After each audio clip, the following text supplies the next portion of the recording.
지금 전세가가 가장 낮습니다. 지금 전세가의 변동률은 플러스로 전환이 되었습니다. 아마도 하반기의 전세 시장은요,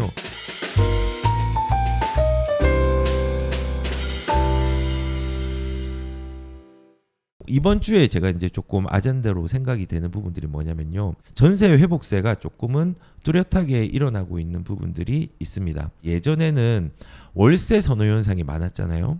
금리가 올라가는 부분이 있고 전세의 금리가 사실 매매의 주담대의 금리보다 조금 더 셉니다. 그러니까 금리가 변동금리로서 전세금리가 올라가 버리니까는 월세가 유리하네 하면서 월세로 가는 경향이 있었습니다. 그때가 2022년도입니다. 그래서 실질적으로 2021년도, 2020년도 대비해서 21%밖에 없었는데 43%로 쭉 늘어나고 전세는 빠지게 되는 경우가 있었습니다. 근데 지금은 어떻게 되냐면요, 이 전세에 대한 선호도가 늘어났습니다. 이거 직방에서 이제 설문조사를 한 거예요. 그래서 지금 월세에 대한 이제 선호 비중들은 조금 줄어들고요, 전세에 대한 회복세가 조금 더 커지고 선호도 좀 많아지고 있습니다. 여기에서 이제 월세 임차인의 경우에도 월세를 선호하는 비율이 우선은 임차인도 좀 높긴 하지만요, 작년에 비해서 전세를 선호한다는 비율이 월세 선호자에 한해서도 37%에서 48%로 거의 10.7%가 포인트가 상승을 했거든요. 그래서 지금은 금리가 조금 둔화되는 양상과 조금 높지만은 그런 추이들이 예상이 되어서 전세에 대한 부분들도 어느 정도는 사람들이 심리적으로 더 가까이 가려고 하는 마음들이 좀 생기고 있는 거라고 생각이 들고, 그리고 역전세의 공포가 조금 많이 누그러들었잖아요. 그래서 전세 거래의 선호 비율들이 소폭 증가한 것으로 조금 보입니다. 그래서 지금 57에서 64로 증가했는데 이 월세를 선호하는 사람들 중에서 설문을 조사하니까는 전세로 또 가고 싶은 마음이 여기에 포인트가 거의 10% 이상이 증가를 했다는 겁니다.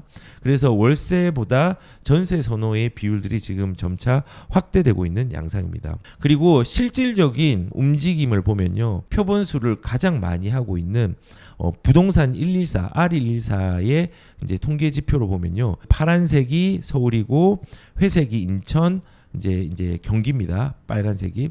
지금 이렇게 쭉 떨어지다가 이 추세적으로 수도권은 아예 이제 전세값이 이제 하락이 아니라 상향 전환을 했습니다. 가장 보수적인 통계에서 이런 통계가 나왔습니다.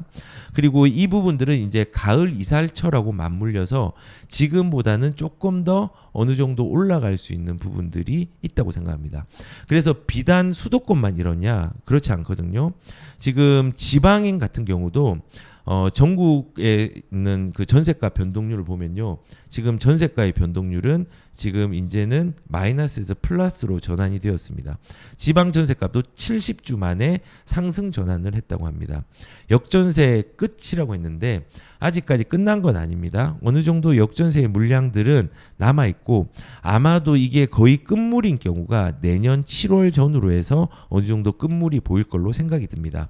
그리고 변수적인 부분들이 아까 부산에서 레이카운티라든지 백양산에 있는 입주 물량 때문에 걱정하시는 분들이 계셨는데 그 입주 물량에 따라서 지역의 변수는 생길 수는 있습니다. 그런데 전체적인 전세가의 변동률은 어느 정도 올라가고 있다. 근데 이게 이제 실질적으로 보면은 제가 이제 아실에서 좀 뽑은 거거든요. 2023년 1월 대비해서 전세 매물의 증가율 자체는요, 대전이 이제 전세 매물이 조금 감소하는 게 63% 정도 감소했고요. 그다음이 전남 55%, 전북 54%, 세종 50%, 경기도 50% 많이 감소한 겁니다. 옛날에 쌓였던 게 이제 소진이 된 겁니다. 그리고 충북도 42%, 인천 44%, 서울도 43%, 강원도 41%, 그 다음에 광주도 37%가 소진이 되었습니다. 그리고 매물이 조금 줄어드는 부분들이 확실히 조금 일어났고, 특히 마포 같은 경우나 주요 지역들의 전세 물량들이 조금 많이 없어지는 게, 특히 마포가 좀 많이 없어졌더라고요.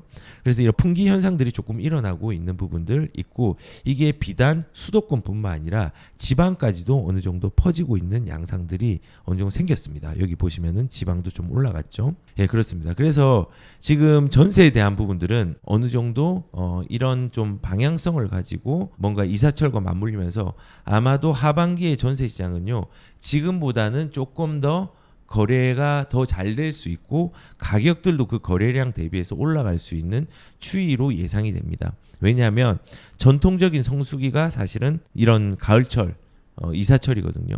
그래서 아마 전세 매물을 줄이고 전세가가 다시 회복세가 되는 게 더 뚜렷해질 걸로 저는 예상이 되고, 우선 역전세 문제도 많이 해소가 되고 있잖아요.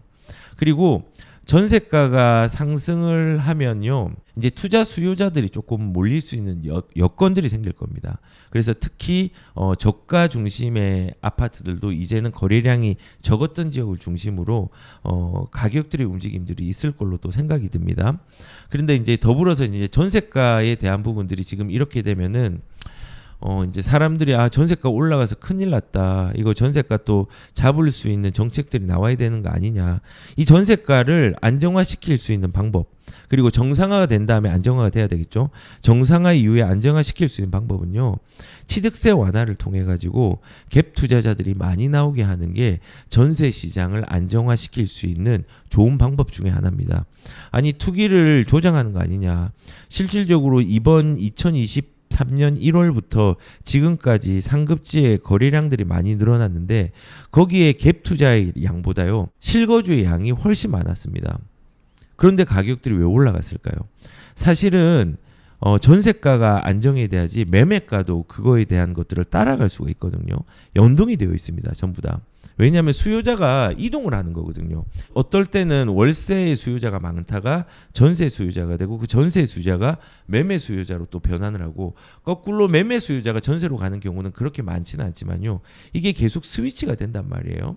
그래서 전세가에 대한 부분들이 그냥 혼자 움직인 게 아니라 유기적으로 움직이고, 그리고 전세가가 안정화가 되기 위해서는요, 갭 투자가 많이 나와야 됩니다. 아니, 갭 투자 투기라고 계속 얘기할 수 있지만 공공에서 임차 물량들을 쏟아내는 데 한계가 있습니다. 지금 현재도 20%가 안 됩니다. 근데 나머지 80은 어디서 내느냐? 갭 투자 물건이 임차 물량입니다. 그 임차 물량을 자유롭게 공급할 수 있는 여건이 돼야지 전세 가격들이 자극이 덜 된다고 생각을 합니다. 그러면서 가격이 자극될 때도 있겠죠.